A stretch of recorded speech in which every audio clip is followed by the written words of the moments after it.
Hey guys, welcome. So today share ko sa inyo first day ng trabaho ko.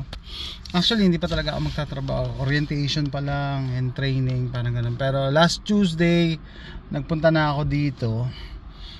Onboarding lang yon, yung mga mission vision, mga ganun. Manood ka ng mga videos. Gininaw nga ako kaya nagdala ako ng sweater. Naalala ko ngayon pagka kahit mainit sa Texas, pagka nasa loob ka ng conference room at ilang oras ka dun, giginawin ka talaga. Anyway, share ko lang, hindi tayo pwedeng mag-vlog sa loob. Sama sa policies nila, bawal mag-cellphone. So iiwan yung mga cellphones dito sa kotse. Okay? Ano pa? Yun nga, kahit onboarding pa lang kami noon, bayad na daw kami. Tapos ngayon training, bayad na din, which is a good thing. Okay, matagal-tagal na rin ako hindi nakakatikim ng bayad ng employer. Anyway, may mga share ako sa inyo, para iba naman, para sabi ko adventure para hindi tayo puro barel, puro camping, matagal na pala ako hindi nag-camping, kailangan ko na mag-camping. Anyway, so kagabi habang nasa restroom kami, naligo ako, tapos nagtututbrush misis ko. Sabi ko sa akin, alam ba 2 weeks ago nung nagsimba tayo, nagpray ako. Sabi ko doon alam mo yun, yung pagkatapos yung tumanggap ng ostya, you load ka.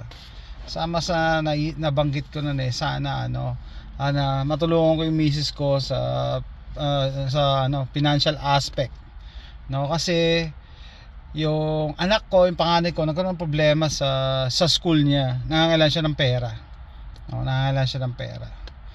Di biglaan yun, kaya wala naman kaming makakuhaan. Kaya yun ang isang dito sa Amerika, pag nagka-problema ka ng ganyan, wala ka ibang matatakbuhan, wala ka mauutangan. For some reason, iba talaga yung culture. Kahit close siguro kayo mga Pilipino, kahit may kaibigan ka, huwag kang mangungutang. Kasi alam mo, meron din silang pinagdadaan, meron silang din expenses Tsaka hindi practice talaga dito yon, yung nangungutang. Sabi ko nga sa miss ko, kung nasa Pilipinas tayo, pwede akong umutang sa ate ko. Yung ate ko na nasa Pilipinas, milyonaryo yun vice president yun ng isang kumpanya, hindi ko na sasabihin.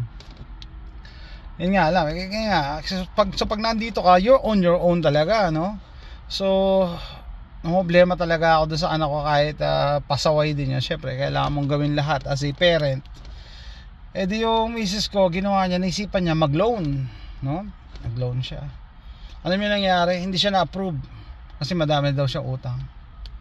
Di nung Saturday, sinabihan pa ako ng misis ko, wag mong sasabihin, sige hindi ko na lang ibibigay mga details kung bakit siya nangailangan ng pera, pero ganito nangyari. So nung Saturday, it's my turn na kailangan gumawa ng paraan. Pumunta ako sa bangko ko. May sarili akong bangko credit union, Actually dalawa yung bangko ko. Yung credit union pinuntahan ko.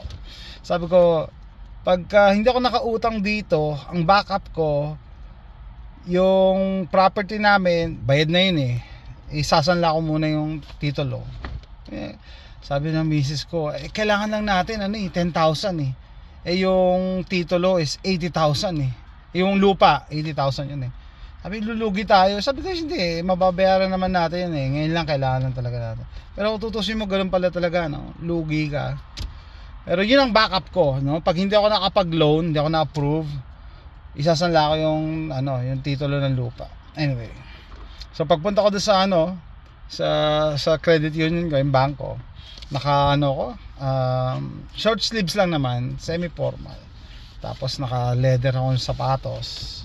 Maayos na may tsura ko doon. Tapos nakipag-usap ako doon sa loan officer. Kinwentohan ko ng kinwentohan. Alam nyo guys, baka hindi kayo maniwala, pero sinishare ko lang yung nangyari sa akin. Muntik pa akong maluha kasi ganito yan. Nung sinabi ko sa kanya yung story na kailangan lang namin things like this happen, na minsan di mo na-expect talaga, makakailangan ka. May time pa ako. Ang sabi sa akin ng loan officer, okay, sabi niya, actually you're pre-approved for a loan up to 15,000. What? Sabi ko, talaga ako nagulat wala akong trabaho. pero pre-approve ako. Ibig sabihin ng pre-approve, wala na mag-a-approve niyan, okay na yan, ay pirmahan mo lang yung mga ano, ganun, ganyan. Talaga? Sabi ko, kailangan ko lang 10,000 eh. 15,000 ang gusto sa akin ibigay. Well, sabi nila, pag 10,000 lang, babaguhin pa natin yung mga underwriting, mga papa-approve pa natin. Sabi ko, sige na nga, okay, 15K.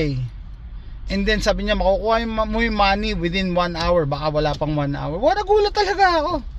So, just like that, na-solve yung problema namin doon sa anak ko. Kaya sabi ko, yung anak kong yun kahit pasaway minsan sa akin kahit hindi ako sinusunod, pero syempre as a parent gagawin mo talaga lahat, no?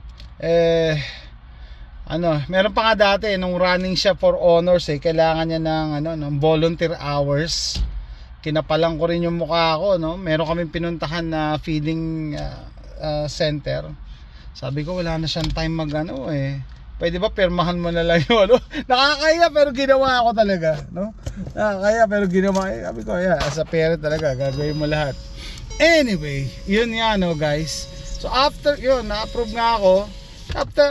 After 2 days, nakita ko yung posting nitong job na to. Ang gusto ko kasi dito, no, kahit hindi siya ganun kalaki, ang lapit. Ibig sabihin, kahit di ganun kalaki ang sweldo, kailangan lang naman, hindi ko naman talaga kailangan to lang, para lang may gawin ako habang nasa school si AJ, ganyan. 16 minutes lang to sa bahay namin tapos very flexible yung schedule. Anyway, baka malate ako, no? Hopefully nag-enjoy kayo. Sinasabi ko sa misis ko yun talaga yung power of prayers. And then sabi ko sa kanya, sige na nga, para ma-testing natin kung talagang nasusunod yung mga prayers ko Yung last prayer ko, sana manalo ako sa loto. Tapos sabi ng misis ko, anong gagawin mo pag nanalo ka sa loto? Di mag-iwa-hiwalay na tayo. Magkanya-kanya na tayo. Natawa yung misis ko. Alam naman, nagbibiro lang ako Pero, yun guys, baka malate ako. First day of work. Wish me luck. See you next time. Bye.